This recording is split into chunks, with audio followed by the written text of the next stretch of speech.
Hi there, folks. Sean Bartek for the Oxford Club, and I'm here in New Orleans at the New Orleans Investment Conference 2016, speaking to David Wolfin of Avino Silver and Gold. This is a company that I've been following for quite some time, and they keep doing great stuff. David, could you just, for my new subscribers, could you just give a brief overview of your company? Sure, and thanks, Sean. It's a pleasure to be here. Avino is a 48-year-old company. My father founded it in 1968. Family run all this time. It is a public company listed on New York MKT market. He built the mill in 1974, and it ran consecutively for 27 years. It closed in 2001 due to low metal prices and key smelter closures. And in 2003, I became president and negotiated to buy the other half of the ownership out, which happened in 2006, and then the stock took off. It went to $4.50 a share, and I raised $10 million and reassembled the team. And so what we did was we went around the property. We did 100,000 feet of drilling all around the property. We made new discoveries. And when the global financial crisis happened in 2008, I said, forget exploration. Nobody cares. Let's rehab the mill. Get it. Let's get cash flow. So we rehabbed it. And in 2010, we ran a bulk sample. And in 2012, we declared commercial production. So we've got over 3 years of commercial production under our belt. And we did 2 expansions during these years. When everyone else, was making impairment charges and contracting, we were growing.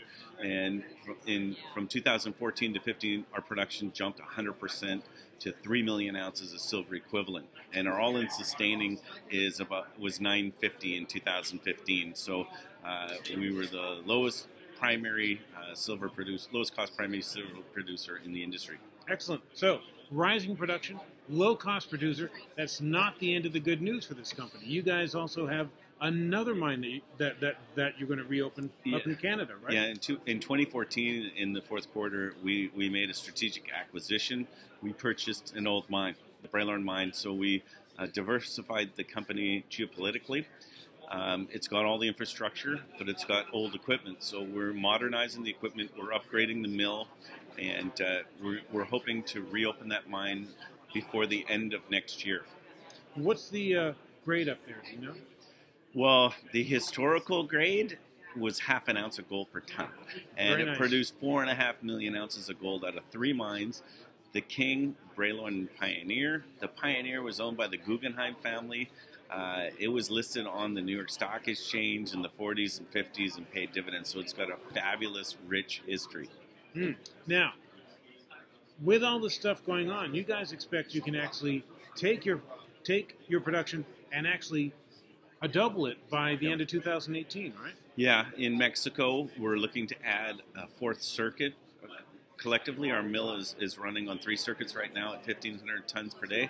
So circuit number 4, we're just doing the planning on that. We'll be another 1,000 tons per day. So we want to be at 2,500 tons per day in 2018.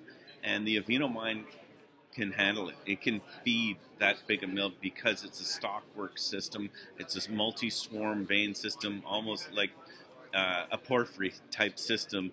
And so we're able to feed a bigger operation. Excellent. And it's also nice to have good friends, isn't it? So let's tell them about that too. Well, our number 1 partner is Samson, and they gave us $10 million in exchange for our raw materials.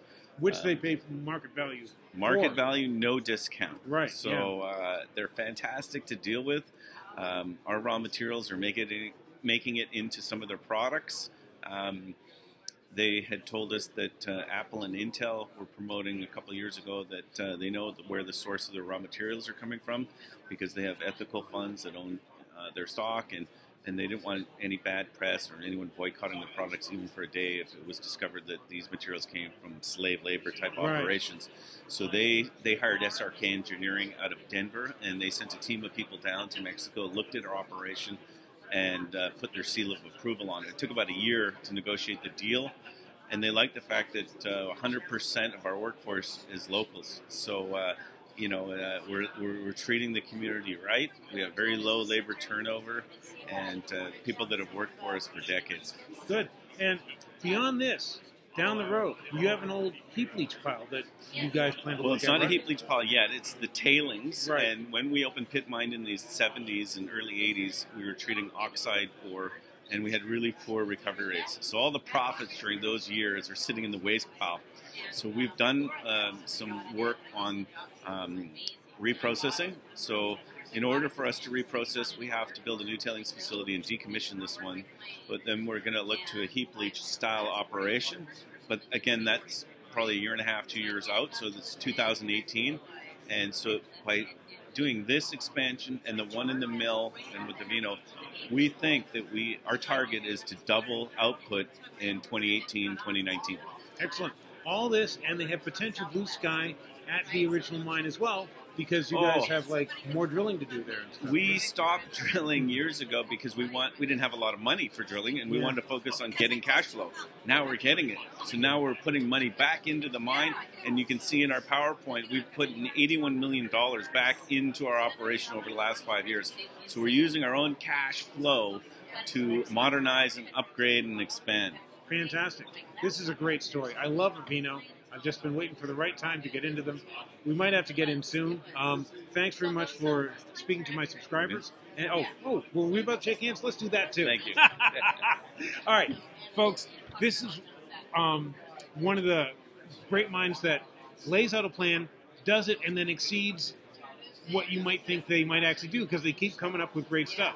They have good partners, they have money, and they have blue sky. And it looks like their production is actually going to rise as they remain a low-cost miner. So that's a lot of things going for them. David, thanks for speaking to my subscribers. You folks stay tuned. I'll have more for you from New Orleans.